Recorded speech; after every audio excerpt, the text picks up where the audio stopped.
We had Mike in here earlier. He was talking about kind of the roller coaster week for him. But what about you on your end? I mean, how much disappointment was there when the fight fell apart? Worry you might not get a fight, and then satisfaction when it. Oh yeah, there's all those factors that hit me, but I mean, I knew the UFC would come through and find me an opponent. It really wasn't a big deal, and I mean, it's just another body in front of me that I'm just going to go through to get to.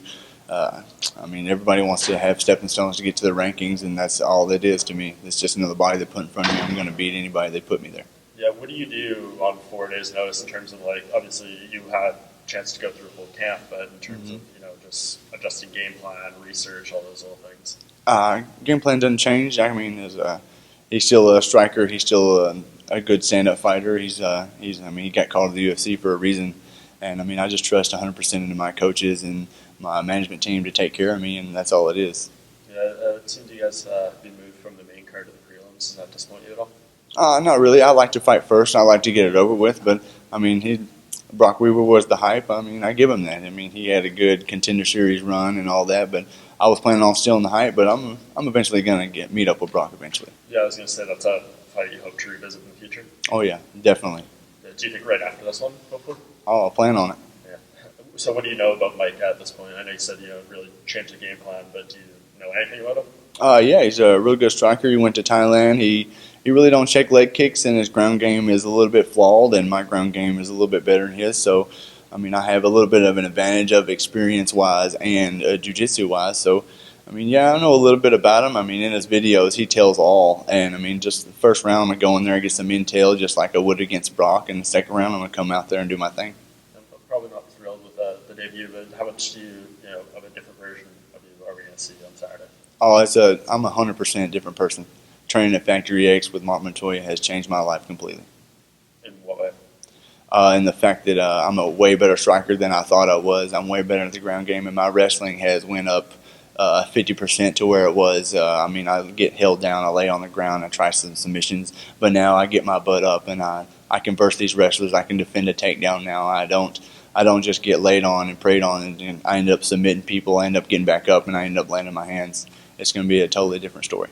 What you mentioned, better striker than you thought you were. Was that something that you just need to be in the room with more high-level guys and just show where you stand with them? Is that something a coach, a team like that needs to give you confidence? Oh yeah, definitely. Especially with I always stood there and I always took punches, but now I know how to move my feet and get out of the way. I mean, I wasn't worried about getting punched back in the day, but now I can move and slip out of punches. I can get out of people's way, just use my footwork, and it really opened my eyes to a lot of things that I was doing wrong.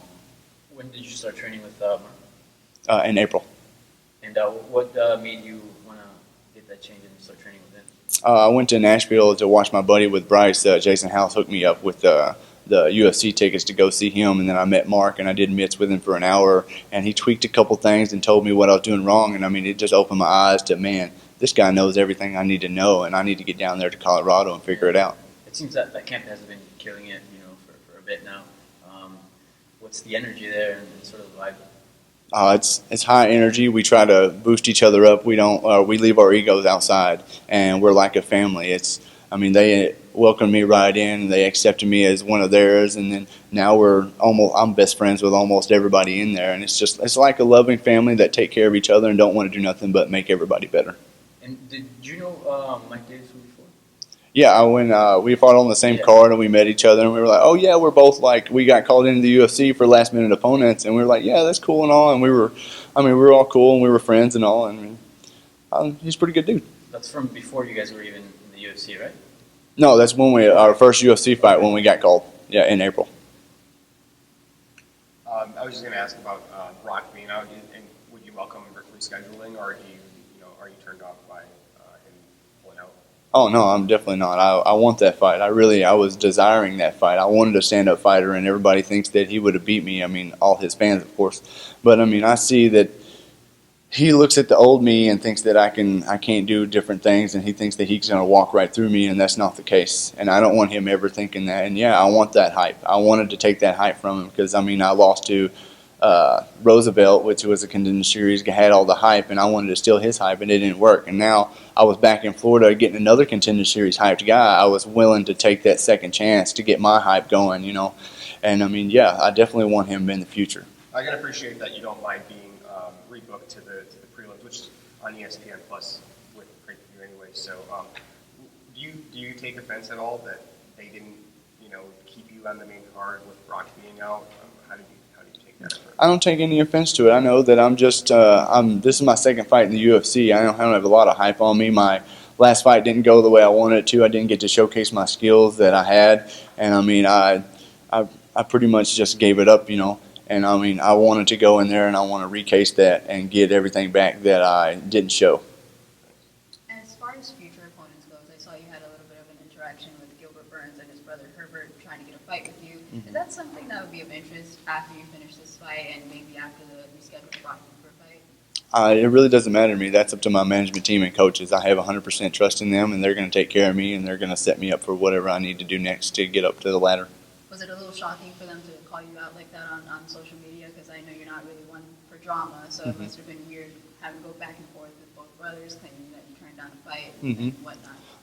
It's really no big deal. I understand that they want to fight and they want that money. I mean, Gilbert was trying to get his brother on there and to the UFC to get a paycheck, And he might have got a win against me, but I doubt he would have. And I'm not worried about either one of them. It's not a big deal to me. I'm not really thinking about Gilbert or his brother. It's just I'm here to stay and I'm here to make a statement Saturday night. And when I do that, it's just I'm going to go to my management team and my coaches, and after that, we're going to work with whatever we think's better for me next. It's not about him. It's about me.